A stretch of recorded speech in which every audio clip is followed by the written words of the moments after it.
Good morning, Madam Chairman and Board of Supervisors. My name is Jerry Ottaboni.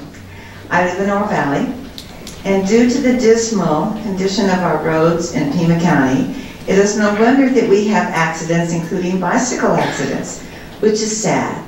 Mr. Martin Willett, Deputy Administrator number 2 under Mr. Huckleberry, as you may remember, had a bicycle accident in an area that a Pima County employee, also an avid bike rider, had complained to the Department of Transportation on many occasions. It was Mr. Willett's duty to ensure that it was repaired under his watch. After all, he was the number 2 man under Mr. Huckleberry. I find it curious that Mr. Willett had his accident at about the same stretch of road that he had been warned about.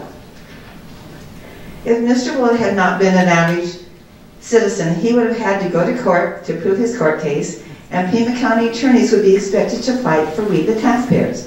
But Mr. Willett is not an ordinary person. Instead, he was a Chief Deputy Administrator number 2 under Mr. Huckleberry, and according to the Daily Independent, a long-time personal friend of Mr. Huckleberry. A gentleman who was injured in a bike accident and broke his spine in 3 places just was awarded by the City of Tucson $225,000, but he was just an ordinary citizen. Mr. Willett is asking for $6 million and being represented by his wife's law firm, and she's asking for $1 million in damages. Instead of going to court to settle this outrageous claim, he is asking to be settled in executive session by the Board of Supervisors. They will decide how many millions of dollars that Mr. Huckleberry, and they will decide how many millions of dollars that our taxpayers will have to pay Mr. Willett and his wife will receive. So, I am sure glad that we're coming upon a supervisor election. In this audience, perhaps, or somebody watching and streaming might want to consider running for one of these positions so we can stop this kind of behavior. And as Mr. Huckleberry stated, this is the only way to remove him.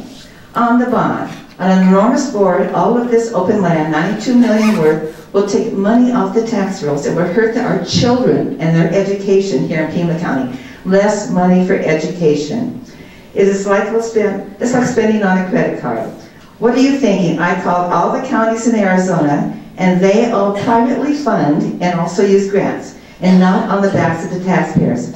Maybe you need to go down to South Tucson, where the poor areas of people live, are struggling to keep their homes, rather than sitting there and acting like pigs to the trough. Thank you. Amy and Alexander.